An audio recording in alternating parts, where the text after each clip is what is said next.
everybody, and thank you for joining me. I hope everyone's doing excellent today. I've changed my mind again for the piece that this is the third part, and I've cut a bunch of triangles and some circles, some smaller circles and some couple of larger circles.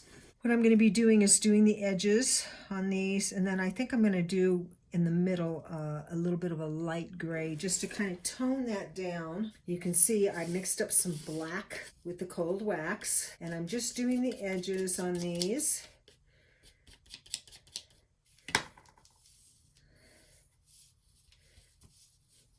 I am smoothing the edges out and then setting these aside so that I can go on to the next one. So I'm going to keep doing these. And maybe what I should do is a round one next, so you can just kind of see what I'm doing on the round one. 2.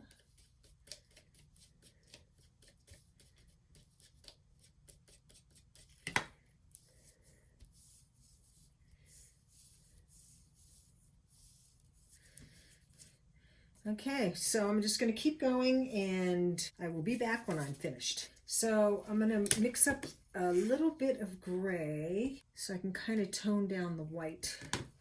So I'm going to take some of this black. It already has cold wax. I might have to add a tiny bit more. Yeah, I think I do.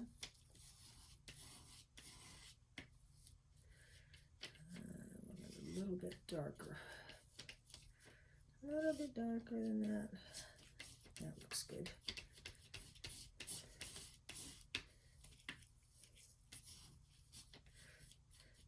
I'm almost done with this can. I hope you guys are working on cold wax. And I wish you'd show me some of your pieces. I'm really anxious to see what you can do with it. There's just so many different directions you can take with this, you know. And how many times have I changed my mind already? You know, the first video, I was just like, I knew where I was going, I thought. Of course, I am an intuitive artist. And I'm wondering if I shouldn't put a little bit more cold wax just so that this is super soft and it's not saturating everything. Yeah, we'll do that. We'll just add a little more cold wax and see how that goes. So remember I said that the mix should be 50-50. But since I'm doing this on paper, I want it a little bit softer. We'll see how that works out. And I'm just going to try to take my palette knife and go over this lightly.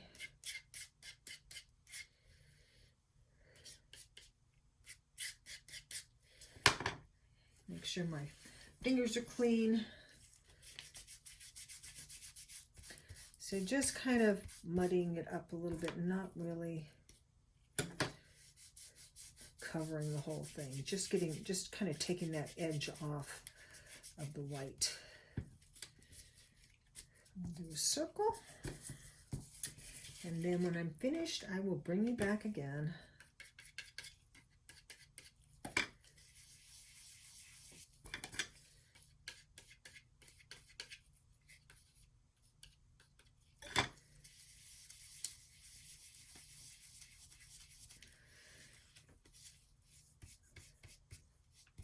Okay, so when these are finished, I will bring you back again.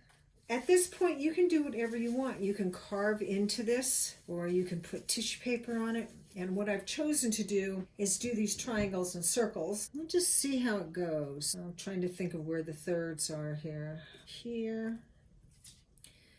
Maybe put a little blue on this, since it's going to be more over there in the blue section. Not a lot. Not a lot, but I'll do some.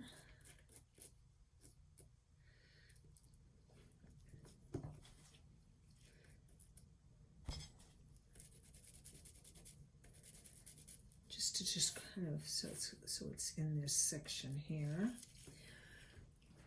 Let me see if you can see this whole thing, because I can't get the whole thing in the picture, but I can get pretty close, I think. Okay, now I'm just going to start putting these triangles on, and I think Let's see what I have here.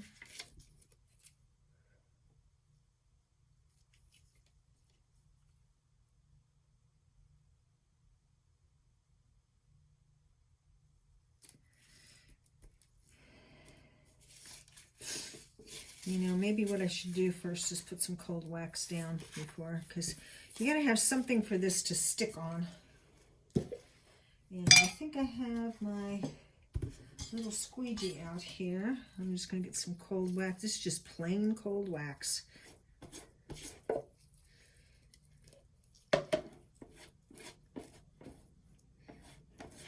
And I can kind of wipe off anything I don't want.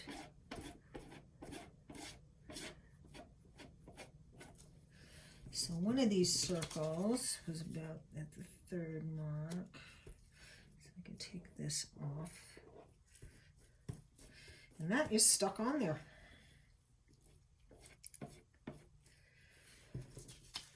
So we're going to do this one up here. And I don't think I have enough cold wax on there. Maybe I do. Maybe I'll pick these back up and put a little bit more cold wax on if you don't think they're going to be stuck down well enough. And actually, I just don't feel confident about that one.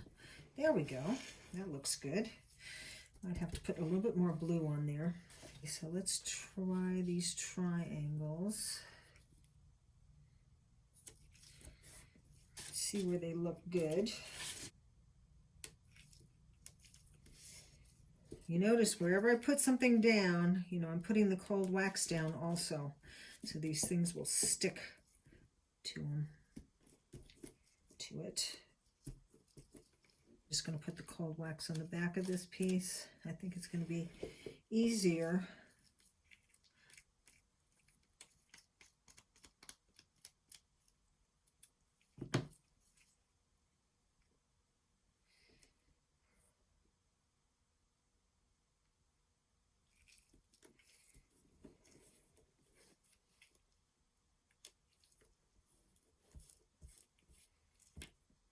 You got to be careful because this gray is still wet. And I don't want to get that gray all over the paper. And let me see here.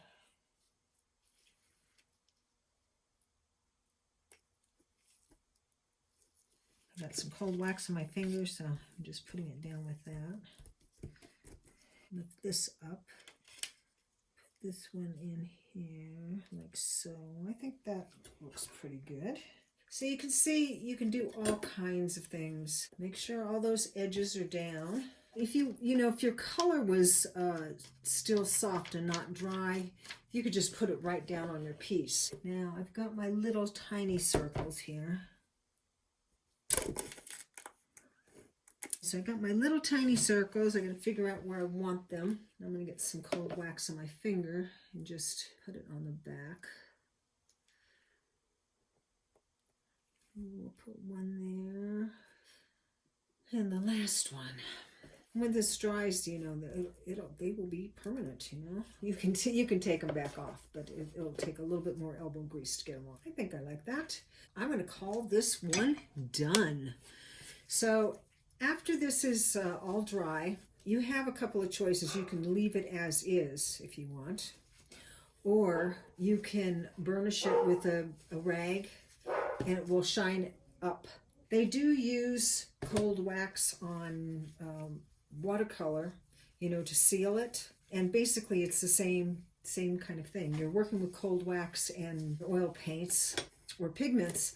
Okay, so I think that is it for the day. And this is it for the last piece in this series. And we will go on to another piece next time. So make it a great day. And later.